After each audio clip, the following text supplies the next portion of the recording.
with me on that one. That's why I play the Christmas song there. Have yourself a merry little Christmas. Anyways, someone said it's too early to play that. You never can tell. Welcome to another session here on Hard Facts on 92.3 Nigerian Phone. My pleasure having you on the other side of the radio. I am Kalada Garubatabo. Good afternoon to you once again. Before I get into the crux of the matter for the hour, I'm wondering, and I can't help but express my wonder. I just read in the news, even though I struggle with reading the news, but I just read in the news that the president has appointed another special advisor. And then I'm thinking, sorry, special advisor on linguistics and foreign matters. Is that not supposed to be the work of the Minister of Foreign Affairs? Correct me if I'm wrong. The minister is in the cabinet so that he can be an advisor. He can also be a performer on behalf of the president. I don't know. I'm just wondering out loud. It confuses me sometimes why we need special advisors when we already have members in cabinet. Anyways, a conversation for another day. You're welcome. It's good to have you. Text from Oyibo, I do like your message. You said, I am not expecting much from Governor Simfobara in terms of really probing the last administration. Did they promise to probe? Was it not apparent? It was being vengeful. You and I know it was a plan, a malicious one, you said, even though I know Mr. Kalada would say he doesn't know. And actually, I do not know. He says, for the perpetual injunction, it was against the federal government and it is prosecuting and investigating agencies. Then you would ask why hasn't the EFCC or the Attorney General of the Federation himself sought to vacate that injunction? The answer, since February 2007, every current Nigerian president has always been very favorable to the past governor or the immediate past governor of Rivers State. Would you probe your guy? Text from Oyibo is asking. But when you talk about probing, he was in government. Do you probe someone? He had the immunity, so it's going to be difficult to probe someone. And 2007, he wasn't in government, was he? Anyways, let's leave that for another day. Right now, let's focus on the matter before us, and it has to do with the controversies trailing the kickstart of operations at the Port Harcourt Refinery. So yesterday it was breaking news in the morning that Port Harcourt Refinery is working. That's what we were told, that about 200 trucks will be carrying or lifting petroleum products from the Port Harcourt Refinery. That's what we're told, right? First, they say Port Harcourt Refinery is working. Then we're told about 200 trucks will lift products. Then later we were told diesel and kerosene will be the major products that will emerge from that refinery. However, we still would have petrol, that's PMS, about 1.4 million now liters will be churned out from that Port Harcourt Refinery on a daily basis. Now, I'm not really into the chemical aspect of it and how the combustion and refining is done. I think I leave that for my dad.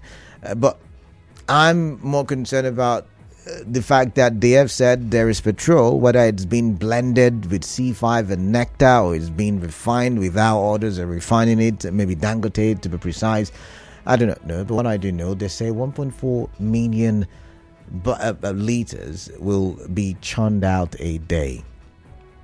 Now that's not such a bad thing, because with the data saying about 30 million liters are being consumed on a daily basis, and if you add the 60,000 barrels per day to it's not running 100%, it's said to be running 60 to 70%, so let's say somewhere around the region of 30, 40, or maybe even 45,000 barrels per day, is what we get from the Port Harcourt Refinery, added to maybe about 650,000 barrels per day from Dangote. You're getting somewhere around the region of 695 or 700,000 barrels per day If you look at the Federation. Now, I do not know about the model refineries, because the last I heard, they were complaining about getting crude oil, talking about the one in Akwa Ibom, talking about the one in Edo,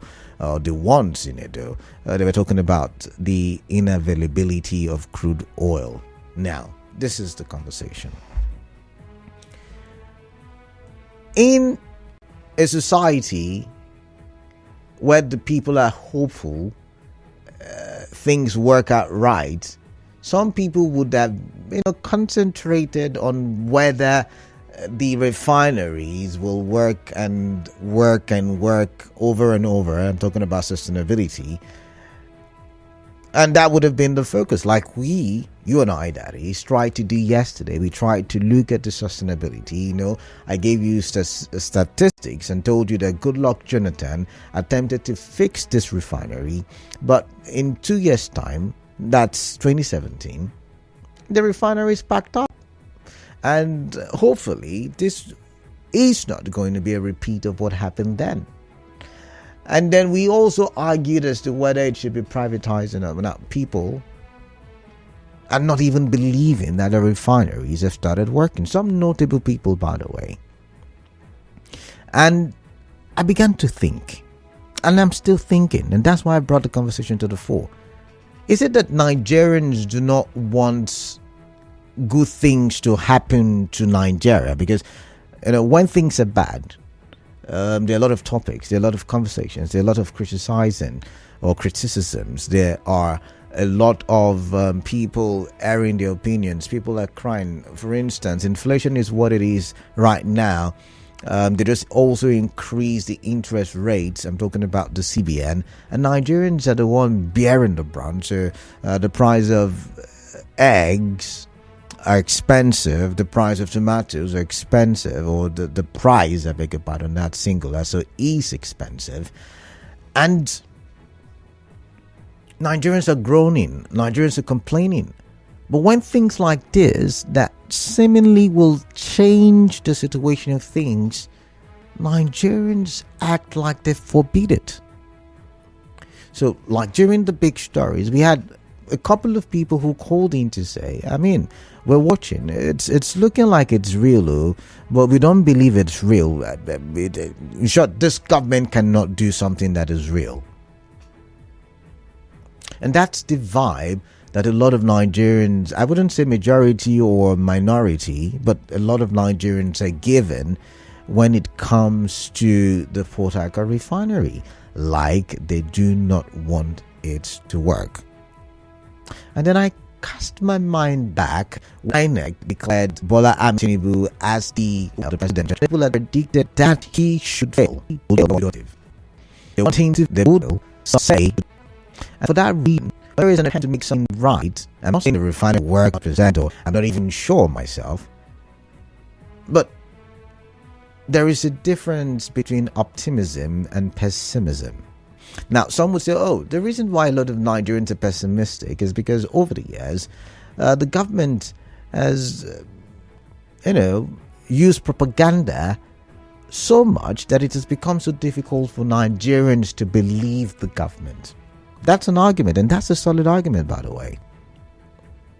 But shouldn't we be praying for the Port Harcourt refinery, as well as the Kaduna refinery, as well as the Warri refinery to work, so that Nigeria can be better, whether we like the president or not? Shouldn't we be praying that the state government works in the right direction, whether we like Siminalayi Fubara or not? Why should we be praying for the governor to fail or the president to fail when it will directly and indirectly affect you and I? So, a man in Africa dropped his richest man position for about a month or two, or even 3. I think the guy from South Africa overtook him for a period. Because everybody will be affected, some more than others. So why do we pray? There's only an election cycle to, once again, we're watching, We're not going to sleep. We're not, and the NNPCL, all they've done, I mean, we're not even supposed to praise them. They're supposed to have delivered the refineries, working refineries, functional refineries to us a long time ago. So they don't even deserve, in my opinion, once again, even if it doesn't matter, they don't deserve a pat rather, on the back. But nonetheless, should we not be happy that Nigeria, no matter how slow, has moved a step? Should we not be thinking, when we say constructive criticism, should we not be thinking of how we can ensure that this step is sustained and becomes a run eventually? And it's the same thing that applies to the states. Should we not be applauding the little steps of the governor, whether we like him, whether we are APC, whether we are pro-Wike, whether we are whoever we say we are? Should we not be applauding little steps? So why do Nigerians think in the manner they think? Why do Nigerian people say, if it is not my preferred politician, then everything should go to hell? Why do we take that political stance? I'd like to hear from you. Why? What do you make of criticisms? The kind of criticisms and the kind of praise that we give in the country called Nigeria. And so today I'm probing. I'm doing a lot of probes, and that's why I have the kind of conversations I'm having today. I hope I don't bore you. But let's go to the phone lines and let's get your thoughts. I think I do have about 4 minutes before I go for my first commercial stop set for the hour. 0817 0003 probably articulated. Do Nigerians really mean well for Nigeria, or are criticisms and praises all for political points? I'd like to hear your thoughts, and let's get talking. So I'm going to read this message. This one says, I strongly disagree with you. When a thief steals your property, you cannot say after a while, let me support him so he can enjoy my TV he has stolen. INEC are the ones to blame. Nobody's asking you to support. And see, that's the argument. Nobody's asking you to support the president or the governor. No, that's not the argument.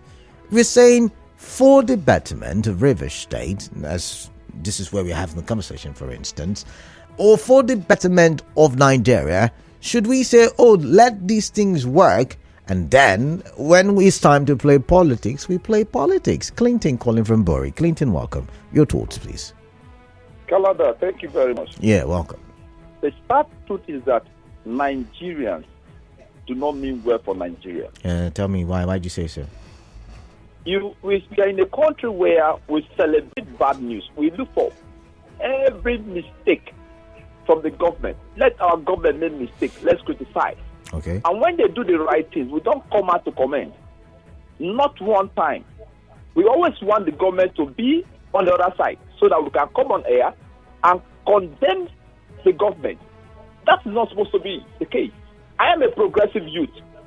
When the governor approved the payment of 85,000 naira minimum wage, I came on air and I commended the governor for that, knowing fully well that civil servants are my friend. My mother is a civil servant. And I'm going to benefit from that particular gesture from the governor. So these are what we want from the government, from our people, the citizens. We know that it's the duty of the government to provide these basic things for us. All right. Yes. All right. But we know that some of the government we've got in the past lack the will to do these things. But the ones that try to do these things for us, let's try to commend them. All right, and Clinton. We'll boost them. This will give them the morale. All right, Clinton, I've got to go. Thank you very much. You said let's try to boost them and their morale. Jude from Amuma, welcome. Let's get your thoughts quickly. Do Nigerians mean well for Nigeria? Do Nigerians mean well for Nigeria? Yeah, that's the question. My answer is yes. We really mean well for Nigeria. Okay, tell me about it. But the problem is our leaders do not mean well. Do not mean well for us. Okay. They go about deceiving us. Okay. You never so much on prayer. No matter how long and how much you pray, and you don't put it into action, it's not going to work. Okay. The leaders, whatever they do, whatever they say, it's only let's deceive them. Let's tell them something, and not what we really want. So for us, we mean well, but our leaders should think well and put their thinking and their well thinking into action. All right. Now, the refinery. Jude, I've got to go. I'm sorry. I do not have enough time for that. I do have a long commercial again. But when I do come back, I'd like to get your thoughts on more. So please just stay on the line.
to pay the bills. I do not know what to say really, because it looks like the show is almost over, if not over. My goodness. Can I take some more calls, I wonder? But let's read this message. I got this message, and it's a very interesting message. Let's listen to this. It says, Nigerians mean well for Nigeria. Flashback to when any Nigerian team like the Super Eagles is playing, Nigerians will actually want the team to win. That's patriotism. So every patriotic Rivers man should mean well for Rivers State and extend same to the government of the day under SARS and Alive Borough. We ourselves, I think he meant we owe ourselves the right to protect our institution in so much as government our citizens, or you said in so much as government is our citizens, or all our citizens the duty of care, all our citizens. Now that's from Osaroso Swema, that IPAC chairperson here in River State. All right, so you heard he said Nigerians are patriotic. However, we need to do more in ensuring that we defend our institutions and the what do you call it now, the assets that we own and the assets that we have. I'm racing against time, so I'm stuttering. I really do apologize. We do really have to pay a lot of bills. But this one says, Port Harcourt Refinery beginning operations without effect on pump prices reduction remains no huru. I mean, for NS in Port Harcourt. But I'm not asking you to celebrate. But I'm more concerned about the attitude of some Nigerians, lots of Nigerians, who are saying the refinery will never work, can never work, should never work, because they want the president to fail. And see, whether the president is the right person or not is not even my argument, never will be my argument. I think the facts and the statistics will be the judge. Posterity will judge who is the right leader or not. However, what is the point is the mindset of Nigerians, because even if a right person comes, just because he's not our favorite candidate or politician, we will not be able to support, maybe support is not the word, but we will not be able to key into some of the policies that will take us to the promised land. But let's see this one. This one says we don't need to pray for the refinery to work because it is the duty of the government to fix it. Also, why Nigerians are not optimistic that the refinery is working is because it has been a repeated syndrome from the government bringing up things that are not working to deceive Nigerians. For example, Nigerian airline Ale from Oigbo. But then shouldn't we be constructive? I mean, I do agree with your contribution there. So it says we didn't choose our country of origin. God brought us here and made us Nigerians in Nigeria. So as God meant well for Nigerians, so he dropped us all here in Nigeria. The trouble we are facing is man-made. Our leaders are an elite. They are the ones who don't and won't mean well for the country and citizens. Sukari from John Krama. Right, let's come here. This one says, I want the refinery to work, but how can I believe APC government that borrowed aircraft from Ethiopia and painted Nigerian colors and commissioned it as a Nigerian air? How am I sure that the fuel pumped out yesterday from Port Harcourt Refinery was not imported? After all, the last flare we saw at the refinery late last year was a gas bought in front of the refinery and fled. Canada, these people can do and undo. Ike from Eneka. Oh my goodness. Let's come here. This is Nigerians mean well for Nigeria. The anger on the faces of Nigerians is against our leaders who are unpatriotic. Our leaders should wear human faces for the well-being of all. Elder Joel Adolphus from Degema there. And this one says, I don't think we applaud or criticize for political gains. I've been a critic of President Tinubu, but when I heard that the Port Harcourt refinery has started operations, I had to applaud him on social media, but some of my friends came for me. They said I'm applauding him because I'm an APC member, but the truth is that as an APC member, I never voted for Tinubu because I believe that he's not the right person for the job. But that doesn't mean I cannot celebrate him when he does something good. Chidebere from Oigbo. Okay, all right. But that's what I'm talking about. Those people who came for you or came after you, why are they not seeing what you're seeing? And it's not that what you've seen is the right thing, But I'm looking at it from, being optimistic that what they have started, they will be able to sustain. If not, how do we criticize them in a way that they are able to sustain what they have started? But let's read one more message. And this one says, the situation in Nigeria is bad. All government should learn to accept good and constructive criticisms that will help them in the building process. Even blind can see that Nigeria is really going 100 steps backwards in all ramifications. Take the words of the critics, build your government, and leave the critics alone. All levels of government must wake up from their slumber. I want to take Clinton West. And finally, Ezekiel Isaiah says, congratulations to Nigerian citizens, and Port Harcourt Refinery starts operations. This is a welcome development, Ezekiel Isaiah, with that one. I've got to go. It's time for me to go. There is a commercial coming up next, yet again, for another 10 minutes or 15 minutes, I should say. And I don't think, just stay tuned. We'll try to make good use of whatever time we do have left. Remember, the major news will come your way at 6. Good afternoon.